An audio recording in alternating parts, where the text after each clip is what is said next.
भाजपा से हक नहीं मिलना, अब सीधे तौर पर बिहार के पूर्व मुख्यमंत्री जीतनराम मांझी को जो है वो चुभ रहा है। जीतनराम मांझी अब इसका हिसाब किताब करना चाहते हैं और बड़ी कुर्बानी भी देने के लिए मांझी इसके लिए तैयार हैं।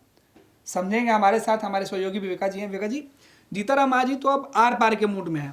पहले जो उम्मीदें लगाई जा रही थी कि मांझी को कैबिनेट में जगह देकर नरेंद्र मोदी ने खामोश कर दिया है, लेकिन मांझी तो आज तेवर दिखाकर साफ कर दिए कि देखिए, इससे काम नहीं जीतनराम चलेगा। मांझी खामोश बैठ नहीं सकते, खामोश नहीं रह सकते हैं। और जो बातें कही जा रही थी कि एनडीए में सब कुछ ठीक है, एनडीए पूरी तरीके से यूनाइट है, जो मैसेज देने की कोशिश की जा रही थी एक्चुअल में वो है नहीं। एनडीए के अंदर भारी घमासान है, कोई पर्दे के पीछे से लड़ रहा है तो कोई पर्दे के बाहर होकर के, जैसे चिराग पासवान पर्दे के पीछे से भारतीय जनता पार्टी पर दबाव बना रहे हैं और पर्दे के बाहर हो गए हैं जीतनराम मांझी। और कहीं ना कहीं दोनों के बीच, मतलब जो दलित जाति से जो दो बड़े नेता हैं, और इन दोनों को लेकर के भारतीय जनता पार्टी असहज है। चिराग पासवान लगातार दबाव बना रहे हैं और उसी दबाव का नतीजा है कि भारतीय जनता पार्टी ने झारखंड में एक सीट दिया और फिर जो है दिल्ली में भी एक सीट इन्हें मिल गया। यह बात जीतनराम मांझी को चुभ रही है। तो जीतनराम मांझी को लग रहा है कि भारतीय जनता पार्टी हमें तवज्जो नहीं दे रही है, हम भी मोदी कैबिनेट में मंत्री हैं, वरिष्ठ मंत्री हैं, लेकिन चिराग पासवान को ज्यादा भाव दिया जा रहा है और इनकी डिमांड भी है। और डिमांड लोग इसकी जायज भी ठहरा रहे हैं कि भाई चिराग पासवान का झारखंड में क्या वजूद है, उनकी पार्टी का क्या वजूद है। बिल्कुल वो खास आपने उन्हें एक सीट दे दिया। दिल्ली विधानसभा जो चुनाव हो रहा है उसमें दिल्ली के क्षेत्र में चिराग पासवान की पार्टी की क्या हैसियत है, कुछ लेकिन एक सीट तो मिला। जीतनराम मांझी एनडीए के अंदर हैं और पूरे समर्पण भाव से एनडीए के अंदर हैं। 4 विधायक भी हैं और इन विधायकों के बूते ही नीतीश कुमार की सरकार टिकी हुई है। तो वैसी स्थिति में भारतीय जनता पार्टी जो है जीतनराम मांझी की पार्टी को भाव नहीं दे रही है। पहले झारखंड में धोखा दिया, फिर जो है दिल्ली में हैसियत बता दी दिल्ली में। वही बात अब जीतनराम मांझी कह रहे हैं कि हमारी कोई हैसियत नहीं है, हमारी कोई औकात नहीं है, आपने हमें झारखंड में भी नहीं दिया, फिर भी हम चुप रहे। उसके बाद आपने दिल्ली में भी हमें वैल्यू नहीं दिया, फिर भी अब हम चुप नहीं बैठेंगे, क्योंकि आने वाले समय बिहार विधानसभा के चुनाव हैं। जीतनराम मांझी ने पहले जहानाबाद में और आज मुंगेर जाकर के क्लियर कर दिया कि अब हम चुप बैठने वाले नहीं हैं। भारतीय जनता पार्टी जो समझ रही है कि उन्हें मंत्री पद देकर के उपकृत कर दिया गया, हमारा मुंह बंद कर दिया गया है, वो स्थिति नहीं है। उन्होंने बजाबता रामायण की एक चौपाई को दोहरा करके मैसेज दिया है कि अगर हम यह नहीं काम करेंगे तो आप लोग जो है हमें और कमतर आंकेंगे और विधानसभा चुनाव में हमें कम सीट देंगे। तो इसीलिए उन्होंने कहा है कि बिना भय के प्रीत नहीं होती है। तो उन्होंने स्पष्ट तौर पर कह दिया है कि अगर जरूरत पड़ी, आने वाले समय में ऐसा लगेगा तो वे केंद्रीय मंत्री का पद भी जो है वो त्याग सकते हैं, छोड़ सकते हैं। तो जीतनराम मांझी ने बड़ी धमकी दी है, खास करके भारतीय जनता पार्टी पर, क्योंकि जीतनराम मांझी भारतीय जनता पार्टी से नजदीक हैं। वैसे 2020 में ये बीजेपी के, जेडीयू के नजदीक हुआ करते थे। नीतीश कुमार ने अपने खाते से इन्हें 7 सीटें दी थी विधानसभा की, लेकिन अब जो है ये बीजेपी के फोल्ड में चले गए हैं, मोदी कैबिनेट में मंत्री बन गए हैं। तो वैसी स्थिति में इनका जेडीयू पर बहुत कुछ नहीं बल्कि बीजेपी पर आक्रमण है, क्योंकि बीजेपी ने ही झारखंड में सीट बंटवारा किया और जेडीयू के खाते में 2 और जीतनराम मांझी को 1 भी नहीं और चिराग पासवान को 1 सीट दी। दिल्ली में भी बीजेपी ने ही सीट बंटवारा किया और 70 में से 68 सीटों पर अपना उम्मीदवार और 2 सीट बिहार की जो सहयोगी पार्टी है जेडीयू और एलजेपी के लिए छोड़ दी। लेकिन जीतनराम मांझी की हिंदुस्तानी अवाम मोर्चा को 1 भी सीट नहीं दी गई। तो वही बात जीतनराम मांझी कह रहे हैं और यह भी उन्होंने कहा कि कहा जा रहा है कि आपने डिमांड नहीं किया। अरे भाई, डिमांड तो हम कर ही रहे हैं, हम कैसे डिमांड करें। तो अब जो है उसी को आधार बना करके कह रहे हैं कि अब हम ओपन बोलेंगे और हम बोलेंगे, क्योंकि अगर भूख लगी है और हम डिमांड नहीं, मांग नहीं करेंगे तब तो हम भूखे रह जाएंगे। तो हमारी डिमांड है, हमारी भूख है, हमारे कार्यकर्ताओं की डिमांड है कि हमें 40 सीट मिलनी चाहिए। लेकिन अगर 40 नहीं मिलती है तो 20 सीट भी अगर हम जीत जाएंगे, 20 सीट भी हमें मिले और उस पर हम जीत जाएंगे, तो हम जो बिहार में कराना चाहते हैं वह काम करा लेंगे। आखिर वे बिहार में क्या कराना चाहते हैं? उन्होंने कहा कि हम जब मुख्यमंत्री थे तब हमने गरीबों को, जो भूमिहीन परिवार थे, उनको हमने 5 डिसमिल जमीन, मुफ्त जमीन जो है देने की घोषणा की थी जब तक कैबिनेट से मुहर लगाई थी। लेकिन उस पर अमल नहीं हुआ। अगर हमें 20 सीट या 20 विधायक हमारे पास होते हैं तब हम उस कानून को, उस अधिकार को हम गरीबों को दे देंगे। उस अधिकार जो 5 डिसमिल जमीन की बात है हम गरीबों को मुहैया करा देंगे। हम इसके लिए डिमांड कर रहे हैं कि हमें 20 सीट चाहिए। उन्होंने कहा कि हमें नहीं चाहिए, बल्कि हम तो आपके लिए डिमांड कर रहे हैं कि आप हमें जो है, आपके लिए हम लड़ाई लड़ रहे हैं और आपके अधिकार को हम दिला करके रहेंगे। इसीलिए हम 20 सीट मांग रहे हैं कि अगर 20 सीट पर हमारी पार्टी को मिले और उस पर हम जीत गए तो मेरा जो लक्ष्य है उस लक्ष्य की पूर्ति जो है हम कर लेंगे। तो जीतन राम मांझी ने स्पष्ट शब्दों में मैसेज दे दिया है कि हम पीछे मुड़ने वाले नहीं हैं। हमारी डिमांड अगर पूरी नहीं होती है तो हम किसी भी निर्णय के लिए पर हम जा सकते हैं। अगर मंत्री पद भी छोड़ना होगा तब हम तो मंत्री पद छोड़ने में हमें तनिक भी देरी नहीं लगी। तो आज सीधे तौर पर मुंगेर की धरती से जीतन राम मांझी ने भारतीय जनता पार्टी के शीर्ष नेतृत्व को मैसेज दिया है कि हाँ, आपने हमें झारखंड में कमजोर समझा, आपने हमें दिल्ली में कमजोर समझा, और वैसे लोग जिनका कोई वजूद नहीं है उन राज्यों में, उसको उस पार्टी के उम्मीदवार को, उस पार्टी को वहां पर जगह दिया, टिकट दिया। तो अब यह नहीं चलेगा, बल्कि हिंदुस्तानी अवाम मोर्चा पूरी मजबूती से चुनावी मैदान में उतरेगी। और उन्होंने यह भी कहा है कि इसीलिए हम सभी जगहों पर जा रहे हैं, सभी जिलों में जाकर के सम्मेलन कर रहे हैं। हम मैसेज दे रहे हैं कि देखिए गरीबों की कितनी बड़ी आबादी, कितने बड़े जो वोटर्स हैं वो हमारे साथ हैं, और आप ही हमारी ताकत हैं, और आप ही की ताकत से हम आगे बढ़ेंगे। तो जीतन मांझी ने मैसेज दे दिया है। भले ही अभी 9 महीना या 8 महीने चुनाव में वक्त है, लेकिन जीतन राम मांझी ने मैसेज दे दिया है। तो भारतीय जनता पार्टी को कुछ ना कुछ तो करना होगा, क्योंकि जिस तरह की बातें करी जा रही थी, जिस तरह से कहा जा रहा था कि जीतन राम मांझी को मोदी कैबिनेट में शामिल करा लिया गया है, अब भारतीय जनता पार्टी जैसे चाहेगी वैसे सीट का बंटवारा कर लेगी। एक चर्चा यह भी थी कि इन्हें 2020 में जो 7 सीटें दी गई थी उससे अधिक देने का कहीं कोई सवाल नहीं है। और चिराग पासवान को जिस तरह से भाव दिया जा रहा था भारतीय जनता पार्टी की तरफ से, वह भाव कहीं ना कहीं अब बीजेपी के लिए महंगा साबित हो रहा है। और मांझी ने मैसेज दे दिया है कि अगर एक सहयोगी दल को आप इतना वेटेज देंगे तो निश्चित तौर पर इसका निगेटिव प्रभाव जो है वो पड़ेगा, और वही प्रभाव जो है एनडीए के अंदर पड़ रहा है। और जीतन राम मांझी खुल करके मैदान में आ गए हैं, बिना नाम लिए हुए कहीं ना कहीं भारतीय जनता पार्टी और चिराग पासवान को कटघरे में खड़े कर रहे हैं। रेखा जी, जीतन राम मांझी को यह बात अच्छे से मालूम है कि झारखंड में जिस तरीके से उनको सीट नहीं दी गई, दिल्ली में नहीं दी गई, और अगर वो आंखें अभी नहीं तरेंगे तो बिहार में भी उनकी हैसियत, उनकी औकात और उनके कद हर जगह छोटा कर दिया जाएगा। वही जीतन राम मांझी ने जब जहानाबाद की सभा थी तो उसमें क्या कहा? उसमें कहा कि इन लोगों ने हमारी ताकत को, हमारी औकात को जो है, हमारी औकात को वहां पर ये लोग नहीं समझे, झारखंड और दिल्ली में। तो अब हम बिहार में अपनी औकात दिखाएंगे। और औकात कैसे दिखाएंगे? हम सभी जिलों में जो मुसहर भूइयां जो समाज है, जो गरीब समाज है, उसको हम एकजुट करेंगे, इकट्ठा करेंगे, और उस भीड़ को जुटा करके हम बताएंगे कि देखिए हमारी यही ताकत है। हम इसी ताकत की बदौलत राजनीति करते हैं। हम कोई बड़े लोगों की राजनीति नहीं करते हैं, बल्कि जो सबसे निचला तबका है, जो गरीब तबका है, हम उसकी राजनीति करते हैं। हम जब मुख्यमंत्री थे तो हमने सबके लिए काम किया, न सिर्फ गरीबों के लिए बल्कि अगड़ी जातियों के लिए भी काम किया। हर क्षेत्र में, हर सेक्टर के लोगों के लिए काम किया। लेकिन जो मेरा फोकस है वो फोकस गरीब है, दलित है, मुसहर भूइयां समाज है। हम इसी को एकजुट कर रहे हैं, और हम यह बता रहे हैं कि यह आबादी कोई छोटी मोटी आबादी नहीं है।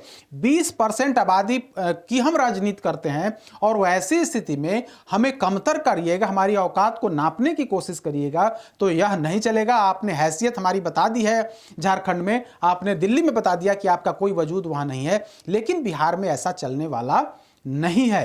तो अब जीतन राम मांझी उस रास्ते पर निकल पड़े हैं। तो अब देखने वाली बात होगी कि जीतन राम मांझी बैकफुट पर आते हैं या नहीं। लेकिन केंद्रीय मंत्री रहते हुए उन्होंने संभवतः केंद्रीय मंत्री रहते हुए सीधे तौर पर अगर भारतीय जनता पार्टी को कोई चुनौती दे रहा है तो वो है जीतन राम मांझी। खुल करके बोल रहे हैं, कोई ऐसा नहीं कि एक बार बोल लिया और फिर चुप हो गए, लगातार खुल करके बोल रहे हैं। पहले गया में बोले, फिर जहानाबाद में बोले, और अब आज मुंगेर में जाकर के, जो ललन सिंह का संसदीय क्षेत्र है, वहां जाकर के बोले हैं, और कार्यकर्ता सम्मेलन में बोले हैं, और कहा है कि आप लोग, आप ही हमारी ताकत है, और आपकी आवाज, आपकी लड़ाई हम लड़ रहे हैं, अगर हमें अधिकार मिल जाता है 2025 के विधानसभा चुनाव में, तो जो हमने वादा किया था आपके साथ, हम मुख्यमंत्री रहते हुए जो निर्णय लिए थे, उस निर्णय को हम लागू कराएंगे।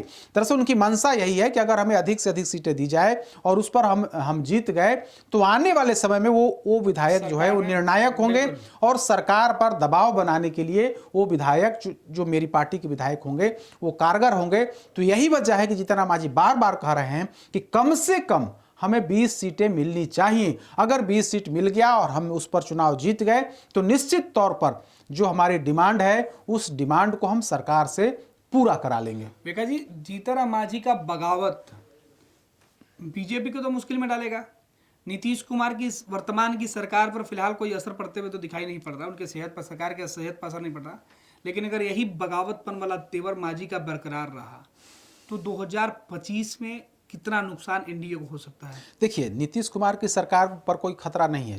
हालांकि 4 विधायक इनके पास हैं और महत्वपूर्ण, चूंकि संख्या बल उस हिसाब से नहीं है, संख्या बल बहुमत से थोड़ा ही ज्यादा है। इन लोगों ने कांग्रेस और आरजेडी को तोड़ करके संख्या बल को थोड़ा आगे बढ़ाया है, लेकिन बहुत ज्यादा संख्या नहीं है। संख्या बल के हिसाब से बात करें तो 4 विधायक बहुत महत्वपूर्ण होता है, लेकिन सरकार पर कोई असर नहीं है। मोदी कैबिनेट में जीतन राम मांझी मंत्री हैं, अगर वहां भी साथ छोड़ देते हैं तो बहुत असर नहीं पड़ेगा। बहुत असर वहां भी नहीं पड़ना है। लेकिन जीतन राम मांझी कह रहे हैं कि हम कोई बगावत नहीं कर रहे हैं, लेकिन हम डिमांड कर रहे हैं। लेकिन मैसेज यही जा रहा है कि एनडीए के अंदर महाभारत है, एनडीए के अंदर भूचाल है। एनडीए के अंदर पहले आप देखिए, चिराग पासवान ने 4-5 बिंदुओं पर भारतीय जनता पार्टी के खिलाफ जाकर के, बीजेपी की नीतियों के खिलाफ जाकर के उन्होंने बयान दिया। मोदी सरकार के खिलाफत किया, तो उसका फायदा क्या मिला? झारखंड में और दिल्ली में 1 सीट। तो वही बात आप जीतन राम मांझी बता रहे हैं, खुलकर बता रहे हैं और इशारों में समझा रहे हैं कि देखिए, आप चिराग पासवान को भाव दे रहे हैं, उसका परिणाम यह होगा कि अब हमको ही बोलने का जो है मौका आपने दे दिया है। तो जीतन राम मांझी यही बात कर रहे हैं कि हम चुप रहे तो आपने हमको नहीं दिया, हम झारखंड में चुप रहे तो आपने नहीं दिया, दिल्ली में चुप रहे तो आपने नहीं दिया। तो अब चुप रहने से काम नहीं चलेगा, बल्कि हम अपनी आवाज उठाएंगे। यही वजह है कि वे बार बार इस बात को कह रहे हैं कि भूख लगेगी तो हम डिमांड करेंगे ही। आप उसको बगावत मत कहिए, बगावत मत समझिए, बल्कि हमें अगर 4 रोटी की भूख है और 1 रोटी दीजिएगा तो हमारी भूख जिंदा रह जाएगी। तो हम वही मांग रहे हैं कि हमें जितनी क्षमता है खाने की, उस हिसाब से हमें रोटी दीजिए, तभी हमारी भूख मिटेगी। तो भूख कैसे मिटेगी? इन्हें 20 सीट चाहिए और बीजेपी और जो एनडीए है वो तैयार नहीं है। तो अभी सीटों के बंटवारे पर बातचीत नहीं हुई है, लेकिन जीतन राम मांझी के बयान से इतना स्पष्ट हो गया है कि एनडीए के अंदर भूचाल है और कहीं ना कहीं भारतीय जनता पार्टी बैकफुट पर है। क्योंकि आज जीतन राम मांझी ने एक महत्वपूर्ण बात कही कि जब हमने जहानाबाद में वो बातें कही तो कहा गया कि आपने कोई डिमांड नहीं किया। इसका मतलब है कि बीजेपी के नेतृत्व का जो नेतृत्व है, कहीं ना कहीं जीतन राम मांझी से बात किया है। यही वजह है कि जीतन राम मांझी ये बातें कह रहे हैं कि आपने डिमांड नहीं किया। तो अब वे डिमांड कर रहे हैं। तो भारतीय जनता पार्टी जीतन राम मांझी के इस बयान से असहज तो जरूर है, क्योंकि मोदी कैबिनेट में मंत्री हैं, एनडीए के वरिष्ठ सहयोगी हैं, बिहार के पूर्व मुख्यमंत्री रहे हुए हैं, दलितों के बड़े चेहरा हैं। तो ऐसी स्थिति में एनडीए के लिए कह सकते हैं कि इनको चुप कराना बहुत जरूरी हो गया है। और चुप कैसे होंगे? तो बीजेपी और जेडीयू के लोग समझ रहे हैं कि आखिर चुप कैसे होंगे। चुप इसी शर्त पर होंगे कि इन्हें समझाया जाए कि हाँ, अभी मतलब समय आने दीजिए, आपकी डिमांड पर हम विचार करेंगे। हालांकि जेडीयू ने कल जब हम लोगों ने जेडीयू प्रवक्ताओं की बयान लिया तो उन्होंने कहा कि जीतन राम मांझी वरिष्ठ नेता हैं, इन्हें उचित फोरम पर अपनी बात रखनी चाहिए। तो सलाह भी दिया जा रहा है जेडीयू की तरफ से, लेकिन भारतीय जनता पार्टी पूरे तौर पर बैकफुट पर है, क्योंकि सवाल भारतीय जनता पार्टी पर ही है, बिना नाम लिए हुए बीजेपी पर ही सवाल खड़े कर रहे हैं, क्योंकि झारखंड में और दिल्ली में कोई जेडीयू नहीं है। तो शीर्ष जो बड़ा दल है वो भारतीय जनता पार्टी है। विवेका जी, जीतन राम मांझी अगर एनडीए से अलग होंगे तो देश भर में एक मैसेज जाएगा कि एनडीए के अंदर एक तरफ मजबूती की बात की जा रही है। बिहार में बीजेपी के अध्यक्ष हैं, वो कहते हैं कि हम 5 पांडव हैं, तो पांडव में फूट, दिल्ली में मैसेज आएगा कि एक दलित चेहरा है, उसकी अवहेलना की जा रही थी, उसको सम्मान नहीं दिया रहा था, नाराज, तो इंडिया गठबंधन को इसको फायदा मिल जाएगा, मौका मिल जाएगा। तो मोदी कभी भी नहीं चाहेंगे। 5 पांडव की बात कही जा रही है। दिलीप जायसवाल बार बार हर सभा में यह बात कर रहे हैं। और जो जिला स्तरीय कार्यक्रम एनडीए का है उसमें मैसेज यही दिया जा रहा है कि हम लोग एकजुट हैं, और हम उस कार्यक्रम में हम के भी जो प्रदेश के अध्यक्ष हैं वो भी हैं, सभी दल के प्रदेश अध्यक्ष हैं। और कहा जा रहा है कि 5 पांडव इकट्ठे हैं, एक तरफ पांडव हैं, दूसरी तरफ कौरव हैं, और हम लोग पांडव हैं, हर हाल में लड़ाई को जो है जीतेंगे। लेकिन आप कैसे पांडव हैं भाई? उनके उस पार्टी के जो सर्वे शर्मा हैं वही ये बात कह रहे हैं कि मेरे साथ धोखा किया जा रहा है, और दूसरी तरफ बीजेपी कह रही है कि 5 पांडव मिलकर के चुनाव लड़ेंगे। तो कुल मिलाकर के कहें तो एनडीए के में इस तरह से जो लड़ाई छिड़ी हुई है, इससे कहीं ना कहीं महागठबंधन के नेता खुश नजर आ रहे हैं। और अब तो महागठबंधन ने भी अपना कुनबा बढ़ाना शुरू कर दिया है। पशुपति कुमार पारस जो दलित चेहरा हैं उनको अपने पाले में मिला लिया है। तो महागठबंधन का कुनबा भी अपना लगातार बढ़ा रहा है, उसका दायरा भी बढ़ रहा है, और इधर एनडीए के अंदर घमासान है, सीट बंटवारे पर घमासान है। तो ऐसी स्थिति में अब देखने वाली बात होगी क्या कुछ होता है। लेकिन जीतन राम मांझी के बयानों ने बिहार की राजनीति में सरगर्मी जो है तो जरूर ला दी है। बहुत बहुत धन्यवाद विकास जी। तो मौसम भले ही ठंड वाला ही है, लेकिन एनडीए में जो बयानों की गर्मी है, तपीस से वो साफ दिखाई पड़ रही है। और जीतन राम मांझी ने जिस तरीके से आज चेतावनी बीजेपी को दिया है, जिस तरीके से जीतन राम मांझी उस रास्ते पे चल पड़े हैं कि अगर उनकी बात नहीं सुनी जाएगी तो वो मुश्किल में डाल देंगे। जो काम चिराग पासवान बीजेपी को आंख दिखाकर कर रहे थे, और अब मांझी भी भाजपा के साथ रहकर भाजपा को आंख दिखाकर अपनी ताकत का एहसास कराना चाहते हैं। अब देखना होगा कि बीजेपी मांझी के तपीस से कब तक झुलसती है और कब वो मांझी को लेकर बड़ा फैसला करती है। पैनोरमा ग्रुप, जो सोचता है वो करता है। ये लो मुंह मीठा करो, आज मैंने अपना जॉब छोड़ दिया, अब हम पूर्णिया वापस जाएंगे। जॉब छोड़ दिया है? मतलब ये घर कैसे चलेगा? हम करेंगे क्या? और माँ बाबूजी क्या बोलेंगे? इसलिए मैं एक और मिठाई का डब्बा लाया। अपने बिजनेस के लिए लोन अप्रूव हो गया। अरे लोन अप्रूव हो गया वो तो ठीक है, लेकिन पूर्णिया में हम रहेंगे कहाँ? अपना घर भी तो नहीं है वहां। इसलिए तो एक और मिठाई का डब्बा अलग से लाया हूं। हमने पूर्णिया में घर ले लिया है, पूर्णिया के ई होम्स पैनोरमा में। पूर्णिया में पैनोरमा ग्रुप लेकर आए हैं ई होम्स पैनोरमा। बड़ा घर, आलीशान जिंदगी और अत्याधुनिक सुविधाओं के संग। अरे अब क्यों मुंह मीठा करवा रही हो? क्योंकि हम घर वापसी जो कर रहे हैं। घर वापसी की खुशी पूर्णिया में ई होम्स पैनोरमा के संग। E homes panorama, luxurious lifestyle redefined. Netaji Subhash medical college एवं हॉस्पिटल में उपलब्ध है रेडियोलॉजी की अत्याधुनिक एवं उन्नत सेवाएं। 4D अल्ट्रासाउंड एवं साउंडलेस 1.5 टेस्ला एमआरआई जैसी हाईटेक जांच उपकरणों से सटीक जांच के साथ कुशल डॉक्टर्स के द्वारा समुचित उपचार की सेवाओं के लिए NSMCH, अम्हारा, बिहटा, पटना।